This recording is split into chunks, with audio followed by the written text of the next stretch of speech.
జర్నలిస్టుపై దాడి లేదా ఆంధ్రజ్యోతి ఇప్పుడు ఒకటి అని సబ్జెక్ట్ పాప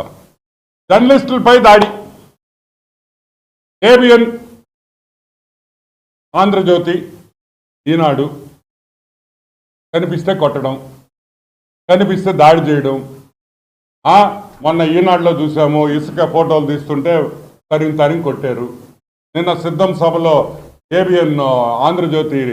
ఫోటోగ్రాఫర్ని ఇష్టం వచ్చినట్టు కొట్టారు అంటే ఈరోజు మీరు కొట్టచ్చు కాదంటాం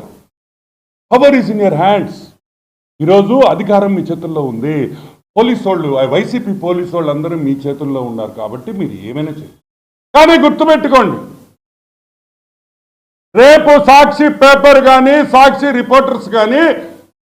ఫోటోగ్రాఫర్స్ కానీ సాక్షి కెమెరామెన్లు కానీ మీరు సేఫ్గా ఉంటారని మీరు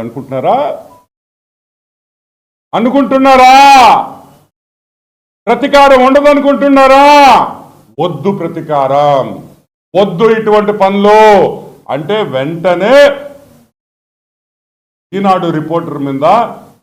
సేమ్ టైం ఆంధ్రజ్యోతి ఫోటోగ్రాఫర్లు ఇద్దరు ఫోటోగ్రాఫర్ల మీద కొట్టిన వాళ్ళని 307 కేసు లేదంటే మీరు ఏ విధంగా దాడి చేశారో రేపు ఆంధ్ర రాష్ట్ర ప్రజలు గవర్నమెంట్ భారంగానే అదే విధంగా సాక్షి మీద కూడా దాడులు ఉండొచ్చు దాడులు చేస్తారేమో ఆయన చెప్పాడు కదా వాడు కడాలి నానిగాడు నిన్న చూశారనుకుంటా నానిగాడు ప్రెస్ మీట్ బిఆర్ నాయుడు రామోజీరావు మా రాధాకృష్ణ బిఆర్ నాయుడు రాధాకృష్ణ రామోజీరావు కనిపిస్తే నడుము ఇరగొట్టేవాళ్ళమే అని చెప్తున్నారు మేము ఇరగొట్టలేమా అదే భారతి గురించి నేను మాట్లాడలేనా సాక్షి ఓనర్ గురించి ఒక మహిళ ఏమ్మా భారతి నీ ఎమ్మెల్యే ఈ విధంగా మాట్లాడుతున్నాడే పేపర్ అదులేతుల్ని ఇరగొడతావని ఇప్పుడు నువ్వు కూడా పేపర్ ఓనర్వే కదా భారతక్క నేను అదే మాట అంటే ఎంత అగౌరవంగా ఉంటుందమ్మా ఒకసారి ఆలోచించుకోమ్మా మాట్లాడడం పెద్ద విషయం కాదు ఒక ఆడపిల్లవి రాజశేఖర రెడ్డి కూతురివి ఇప్పటికీ మర్యాదిస్తున్నాం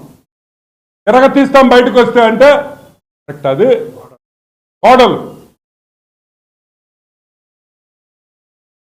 కోడలైనా కూతురైనా బిడ్డే కదా రాజశేఖర రెడ్డి బిడ్డే కదా ఆ కుటుంబంలో ఒక వ్యక్తే కదా ఆమె కాబట్టి ఆలోచించుకోండి ఇదే విధంగా కొనసాగితే సాక్షి పేపర్ వాళ్ళు ఒక్కడ కూడా బయట తిరగలేడు ప్రతీకారం ఉంటది వద్దు మంచి పద్ధతి కాదని కూడా మనవి చేస్తాం నానిగా నువ్వు వాళ్ళు ఎరగొట్టే సంగతి నాకు తెలియదు కానీ రే నువ్వు వాడు గుర్తుపెట్టుకోరా